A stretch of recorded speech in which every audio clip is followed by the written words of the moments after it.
For strength. I don't believe in God. I believe in science. It started back in Thurman. It was only a dream, a nightmare. Only one of the bodies had been found. That's a pretty wild story, Mr. Mix. I can't live with what I know. For strength. I don't believe in God. I believe in science. But today we're going to talk about what we consider to be an underrated film, an underrated religious horror film that I feel like most people I've talked to haven't seen. And it's called Frailty, and it's directed by Bill Paxton, who only directed 2 films in his whole career. And written by Bill Paxton. So he only actually directed. Oh, it was written by Brent Hanley, it says. Oh, he didn't write it? He did not. I don't know. Yeah, he did not write it. Oh, I thought he wrote it. Yeah, that was sorry about that. That was it was a lie. Trump's gone, and we're still getting fake news. This was great. Yeah. So echoes of Trump. So with Frailty, let's introduce ourselves again, just real fact. I know by now it's our third thing, so we probably got 275,000 people watching already. Yeah, they know who we are. But yeah, I'm Sam. You know that. This is Joe. I'm Joe. Yep.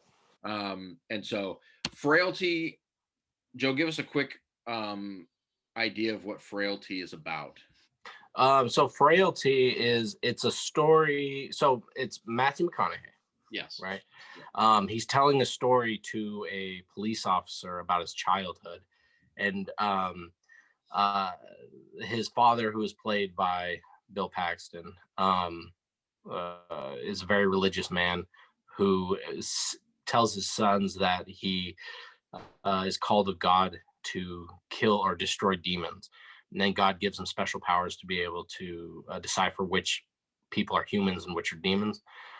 Bill Paxton brings his children along and basically forces them to help him kill these people that he claims are demons. And Matthew McConaughey, as an adult, is telling the police this story and leading them. I believe it's been a while since I've seen this movie, but he's leading them to where the bodies were buried. Is that what he's leading them to prove to them that he is who he says he is? Yeah, and the story. And this is the first. I thought about this now because I didn't think about it, and I think it's a good point here. Matthew McConaughey, and he's not our thing. We talked about Ethan Hawke too much last time, but how can you not? Yeah, McConaughey, super hot, obviously. Yeah. But he's. I was going to say that now we're going to go way off on a tangent with this guy. Oh, yeah, we're way too hot on this. We know him mostly from romantic comedies during this time, some J-Lo stuff, and he's got Frosted Tips and all that stuff. He's in a whole bunch of romantic comedies, and then he ends up in True Detective. Right, he ends up in True Detective, and I think this was the first sign for me. This movie was the first sign that he could do stuff like True Detective, that he could do movies like Dallas Buyers Club, that he could do something a little darker, and that he was capable of doing that. And I feel like this movie was that first sign. He doesn't, he just plays a bit creepy the whole time. He does not play what you expect him to play.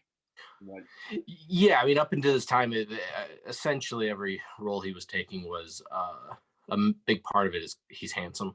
Yeah, and this role wasn't, and that wasn't important to that part. He was handsome. He was handsome.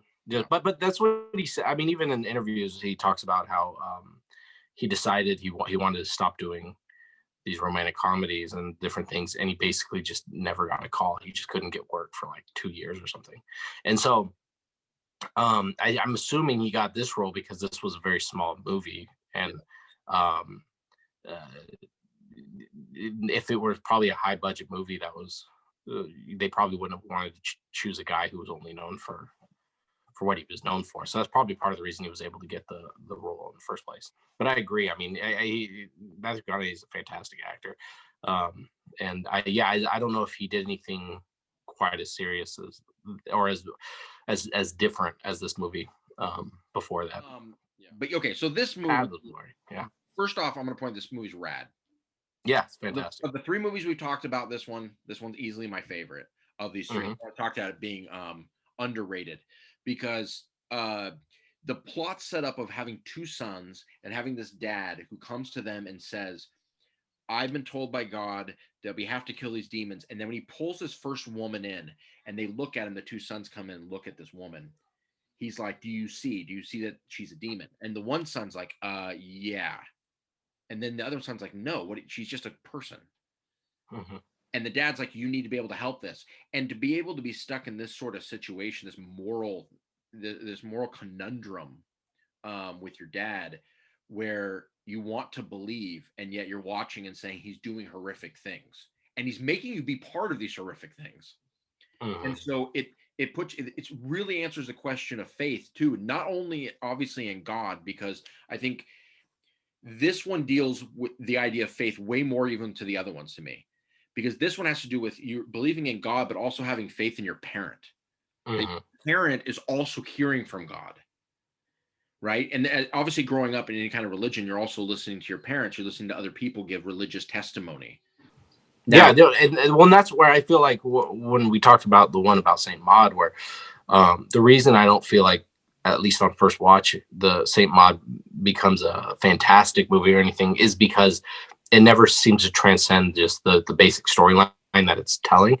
Where what you're talking about with Frailty, I feel like it pretty quickly. Well, no, I shouldn't say that, but watching the movie, you're dealing with what you're saying is not just a matter of faith and do we trust God and stuff, but yeah, we're dealing with ideas of obedience and what is morally right and what does it mean to do something you think is wrong, but you feel the person you trust is telling you is good, and then on top of it, you have kind of the biblical story of the good son and the bad son, where you have the one son who's faithful and who sees and who believes and understands and claims to know what the dad knows, and then you have the other son who's claiming that what they're doing is wrong and isn't being obedient.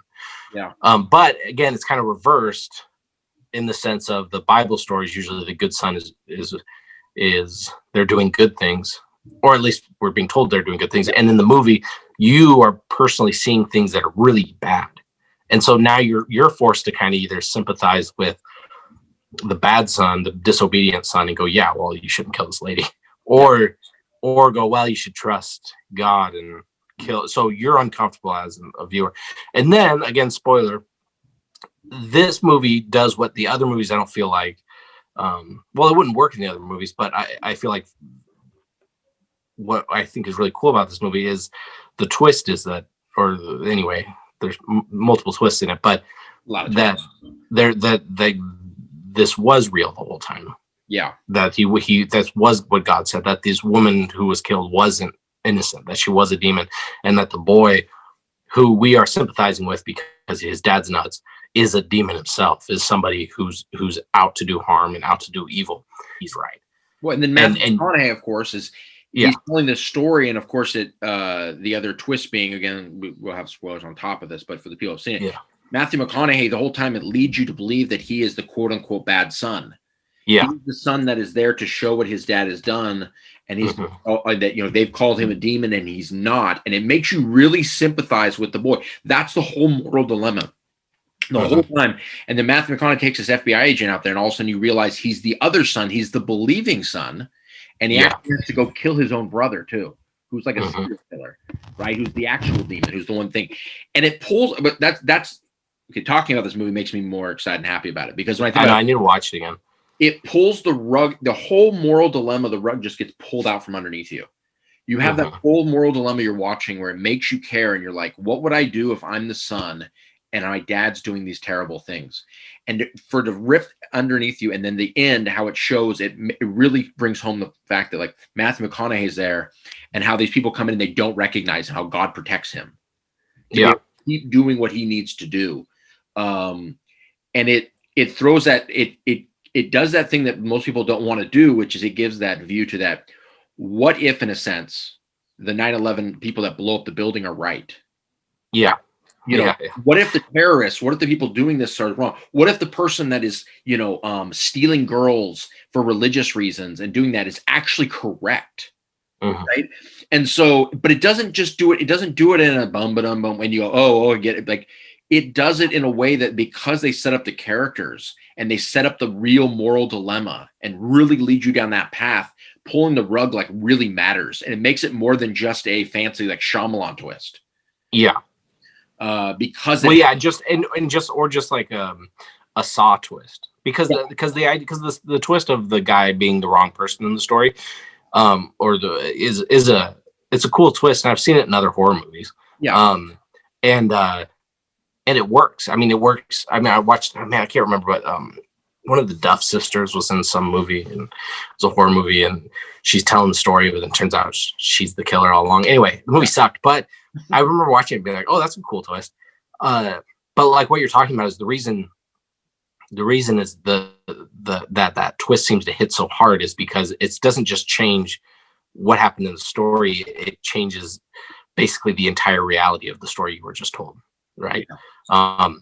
And you kind of have this feeling for, but the disobedient son, I mean, he was just a little kid and obviously wasn't trying to hurt anybody, so it's weird to say he was a demon.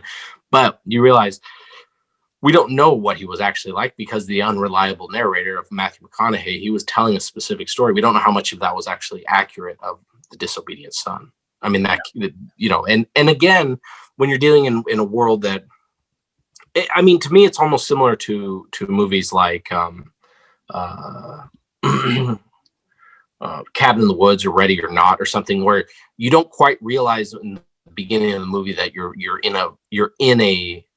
a fantasy world, right? A world where God gives someone magical tools. In the movie, God gives them special gloves and a special tool to kill people with, special things that he's able to do things with. You don't quite realize that you're living fully in that world. I mean, you're always on edge of it, though. You're always kind of wondering. But movies like Saint Maud or First Reformed, you're never really wondering if this is real or not. It's pretty straightforward that these people are crazy. Yeah. And but having that aspect of it, like I said, where Cabin in the Woods and Ready or Not kind of have a similar question and ending of reality, but those are done more in humorous ways. And then I think also on top of what you were saying, and I wonder, and I would be more interested too, because of how much this movie is really enjoyed by people who are or grew up religious versus people who didn't grow up religious at all. Yeah. Because I think for me, and probably for you, when you're dealing with a belief in God and a belief in different things, there is the moments and the ideas where you're going to question of like, well, what if I'm wrong? Or what if these people who believe this God is right? And so you see movies like this, and it's a way to kind of delve into that. Like you were saying, well, what if 9/11, what if those were the good guys? What if this or that? Whereas I think I wonder if that just has, these type of movies have more pull for those type of people, where those questions kind of come in. I don't know, or for sure not, but I would just be interested to know, because I know when I watched it, which I was in like middle school or whatever, I think that was part of the reason why it pulled me in so much, is because I had never dealt mentally with the idea of like of reading stories and things where a God could be different like that. Yeah, you know. So it was such a fascinating. Now, my score for this movie, I haven't seen it for a long time, but it's been a 4.5 out of 5. That's been my score for this movie. Yeah, I'm gonna give it a 4 until I see it again. It's been a long time since I've seen it, and I feel like Paxton, he's dead. It could yeah. And well, and if I don't, and again, I haven't seen it in a long time, but I don't believe you see his butt in it nearly as much as Big Love. Yeah, and I was kind of disappointed by that, but I would like to see it again, because I my mind, when I saw it when I was younger, it probably would be about a 4.5, but I feel like that could easily change just with a different watch.